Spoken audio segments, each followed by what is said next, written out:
O Senhor esteja convosco. Ele está no meio de nós. Proclamação do Evangelho de Jesus Cristo, segundo Lucas. Glória a vós, Senhor. Naquele tempo veio Jesus à cidade de Nazaré, onde se tinha criado. Conforme seu costume, entrou na sinagoga no sábado e levantou-se para fazer a leitura. Deram-lhe o livro do profeta Isaías.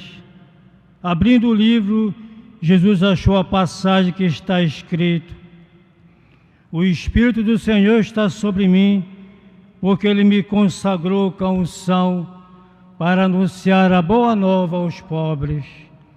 Enviou-me para proclamar a libertação aos cativos e aos cegos a recuperação da vista, para libertar os oprimidos e para proclamar o ano da graça do Senhor. Depois fechou o livro, entregou ao ajudante e sentou-se. Todos que estavam na sinagoga tinham os olhos fixos nele. Então começou a dizer-lhes: Hoje se cumpriu esta passagem da Escritura que acabaste de ouvir. Todos davam testemunho a seu respeito, admirados com as palavras cheias de encanto que saiu da sua boca, e diziam: Não é este o filho de José? Jesus, porém, disse: Sem dúvida, vós me repetireis o provérbio: Médico, cura-te a ti mesmo. Faze também aqui em tua terra tudo o que ouvimos dizer que fizeste em Cafarnaum. E acrescentou: Em verdade eu vos digo que nenhum profeta é bem recebido em sua pátria. De fato, eu vos digo, no tempo do profeta Elias, quando não choveu durante 3 anos e 6 meses, e houve grande fome em toda a região, havia muitas viúvas em Israel. No entanto, a nenhuma delas foi enviado Elias, senão a uma viúva que vivia em Sarepta, na Sidônia. E no tempo do profeta Eliseu, havia muitos leprosos em Israel. Contudo, nenhum deles foi curado, mas sim Naamã, o sírio. Quando ouviram estas palavras de Jesus, todos na sinagoga ficaram furiosos. Levantaram-se e o expulsaram da cidade. Levaram-no até o alto do monte, sobre o qual a cidade estava construída, com a intenção de lançá-lo no precipício. Jesus, porém, passando pelo meio deles, continuou o seu caminho. Palavra da salvação. Glória a vós, Senhor. Aleluia, aleluia, aleluia, aleluia, aleluia, aleluia, aleluia.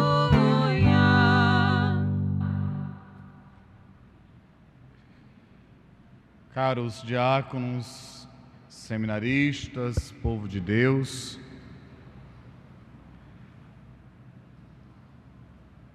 quando nós ouvimos esse relato do Evangelho de Lucas, que Jesus opera aquilo que o profeta Isaías havia profetizado, e ele então cumpre plenamente a palavra do Pai, a sua promessa de que o Deus conosco, Emanuel, agiria no meio do seu povo. Os cegos veem, os surdos ouvem, os mudos falam. É a resposta que Jesus manda dar a João quando os seus discípulos perguntam se de fato ele era o Messias.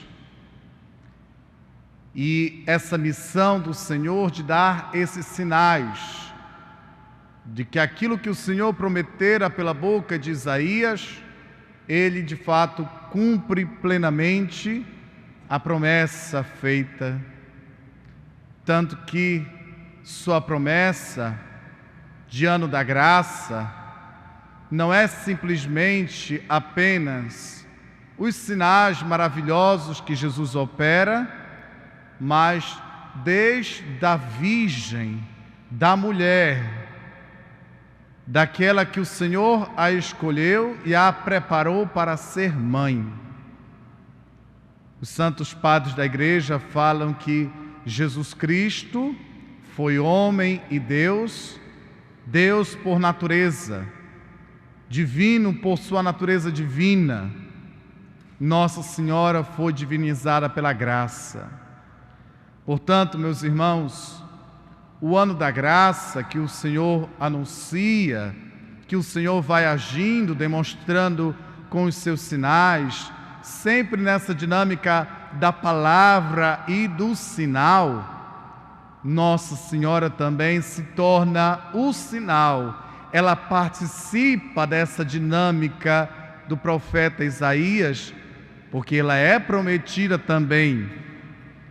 Isaías também fala, se não me engano, é o capítulo 51, eis que uma virgem dará à luz a um filho, a quem lhe porá o nome de Emanuel. E assim, meus irmãos, aquilo que Deus fez nascer do coração de Isaías, da profecia de Isaías, até mesmo a ponto do servo sofredor e assim por tantas outras características daquele que viria para nos salvar. E daí os padres da Igreja a chamam Nossa Senhora como a aurora da salvação. Ela não é o sol, mas ela é o sinal, ela já é um pré-anúncio de que aquilo que o Senhor prometera vai se cumprindo. Então, o primeiro dado bonito desse evangelho que nós poderíamos relacionar daquilo que nós acabamos de ouvir, quando Jesus cumpre o preceito de ir à sinagoga, que era um lugar da meditação da palavra de Deus, não era o lugar do sacrifício, mas da palavra, e ele abre o livro, faz a leitura, e ainda faz como certa homilia, uma reflexão, dizendo que nele se cumpre então aquilo que o profeta Isaías predissera, porque ele fora ungido pelo Espírito do Senhor. Porém, meus irmãos, diante da dureza de coração, da desconfiança, do mesmo modo dos profetas, quando Deus faz surgir no meio do seu povo o profeta, ele não é acolhido, ele é destratado, e muitas vezes, como até mesmo o Senhor fala, que os pais, do povo de Israel foram responsáveis pela morte de tantos profetas. E da mesma forma, Jesus Cristo, em sua terra, Nazaré, não é bem aceito, até que as pessoas começam a ouvir com encanto a palavra do Senhor, mas quando vão começando a refletir, buscar a origem, ele não é o filho do carpinteiro, nós não conhecemos, de onde vem tanta sabedoria? E assim, meus irmãos, aquele ditado que muitos de nós conhecemos, o profeta não é aceito em sua própria pátria. E de fato, Jesus encarna também essa realidade de um profeta. E até mesmo os outros evangelhos, se não me falha a memória também, o evangelho de Marcos fala da ida de Jesus a Nazaré. E lá, o próprio evangelho fala que Jesus não pôde fazer nenhum milagre, apenas algumas curas. O ano da graça, meus irmãos, parte de uma dinâmica que o Senhor também, de certa forma, Ele se impôs a respeitar a nossa liberdade, a nossa abertura de coração, tanto que aquele povo que começa a ouvir aquelas palavras de Jesus se irrita pela sua audácia interpretação, a sua audaciosa interpretação. E então aquele povo responde com a ira, do qual muitas vezes nosso meio, a ira é de fato sinal de coração fechado à graça do Senhor. Meus irmãos, hoje, quando nós ouvimos esse relato do livro do Evangelho de Lucas, serve para nós pontuarmos algumas coisas bonitas, quem sabe também na nossa falta de fé, na nossa falta de atenção, na nossa falta de confiança naquilo que o Senhor pode favorecer a cada um de nós. O Senhor não age na nossa vida, como Ele não pôde agir na vida de muitas pessoas, e até mesmo relata que aqueles que receberam a graça não foram os destinatários, foram os pagãos, foi a mulher Sarepta e assim por diante. Por quê? Porque recebeu a graça, acolheu, e até mesmo remonta aquilo que Jesus relata para nós, que as prostitutas e os cobradores de impostos vão nos preceder na entrada do reino de Deus, porque de fato acolheram com mais fidelidade, com mais amor, profundamente a palavra do Senhor. E aqui, da minha reflexão que faço aqui com vocês, com você de casa, quantos de nós, na nossa incredulidade, nos nossos questionamentos, quantas vezes o questionamento é mais motivo de uma descrença do que de criar uma profundidade na fé?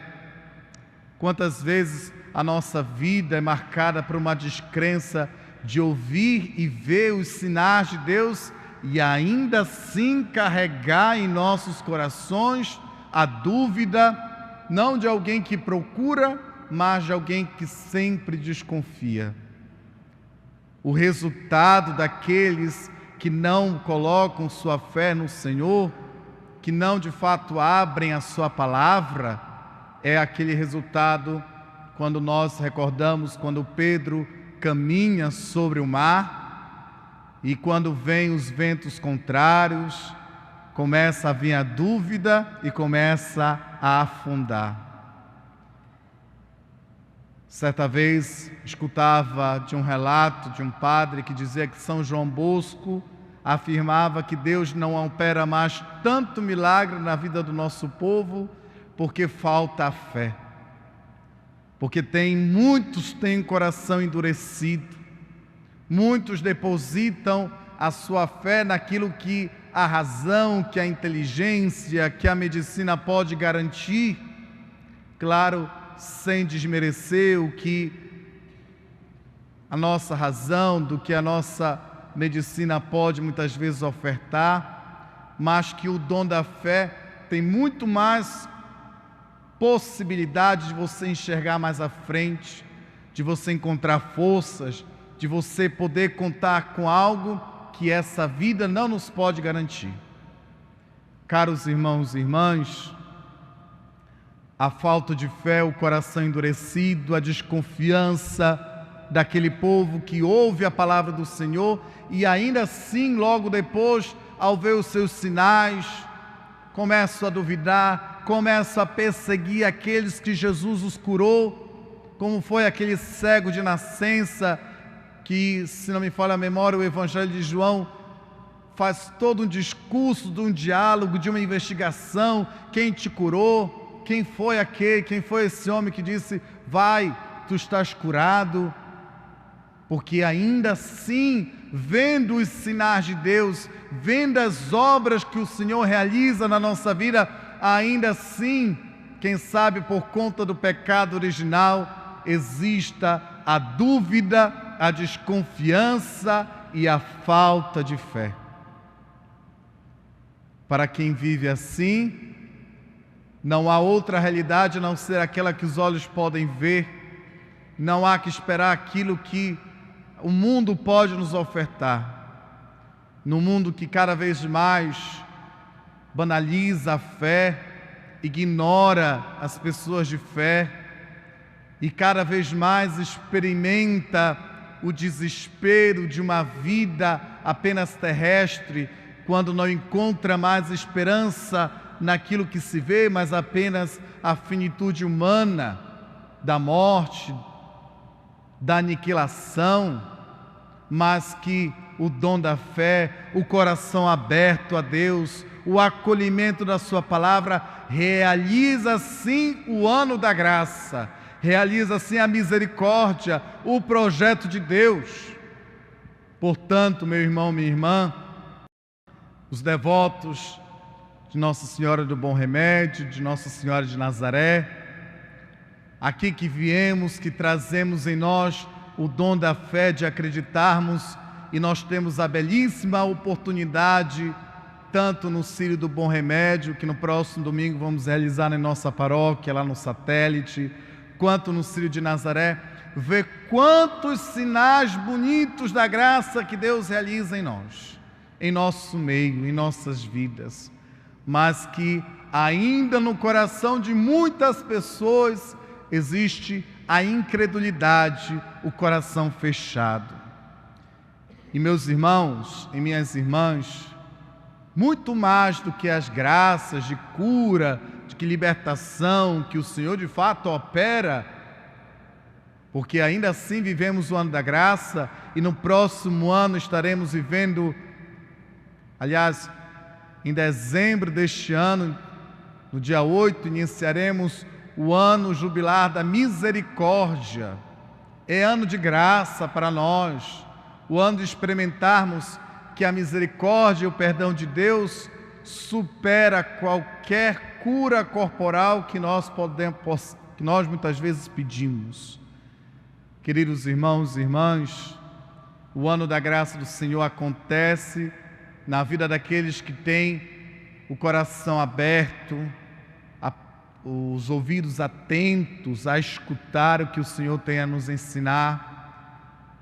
E para que o ano da graça possa acontecer em nossas vidas, nós devemos ver e refletir em nós o nosso coração aberto à graça de Deus, ou fechados, ou com os ouvidos cerrados. E essa missão do Senhor não se limita apenas a Ele mesmo, mas Ele também nos convida a cada um de nós, a você que está aqui, a você que nos assiste da nossa casa, a sermos também a sua voz, a sermos também a sua presença diante daqueles que precisam experimentar o amor de Deus. Queridos irmãos, basta recordar-nos que quando Jesus volta para o céu, a sua missão é transmitir aos seus discípulos.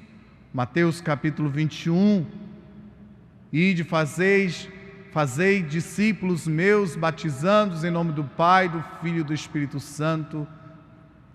E assim, o Senhor também nos encarrega. E nós sabemos muito bem que o grande desafio de nós cristãos, católicos, pessoas de fé, o lugar mais difícil de se evangelizar, de se anunciar a graça do Senhor, onde é? Na nossa casa. É o lugar mais difícil. Mas que isso nunca seja motivo de desânimo, mas que sempre encontremos na palavra de hoje, no seu Evangelho, se Jesus não foi aceito na sua cidade, quanto mais nós, né? E por isso nós não podemos pedir isenção disso que é próprio de um profeta. E hoje nós queremos pedir a esta mulher que tem tantos títulos bonitos que nos aproximam de Jesus, que nos traz Jesus nos braços, porque Ele é o centro. Embora sejam diversos títulos de Nossa Senhora, como hoje aqui temos a oportunidade de trazer um título tão bonito de Nossa Senhora do Bom Remédio, que hoje cada um de nós possa de fato, como ela um dia, também não abriu somente a sua vida diante do anúncio do anjo, mas desde o seu nascimento, como a igreja afirma, ela abriu o seu coração, ela sendo imaculada pela graça de Deus, perseverou no seu chamado de vida cristã, de vida irrepreensível, sem pecado. Foi perseverante ao lado do seu filho, não somente nas bodas de Caná, mas também durante a sua missão, durante a cruz, do dia de Pentecostes. Ela está junto de Jesus, seu filho, e traz a cada um de nós aquele que de fato é remédio para nossas vidas. A sua palavra é remédio. A Eucaristia, o seu corpo e o seu sangue são remédios que também aliviam as nossas dores, que nos fazem experimentar a graça do Senhor.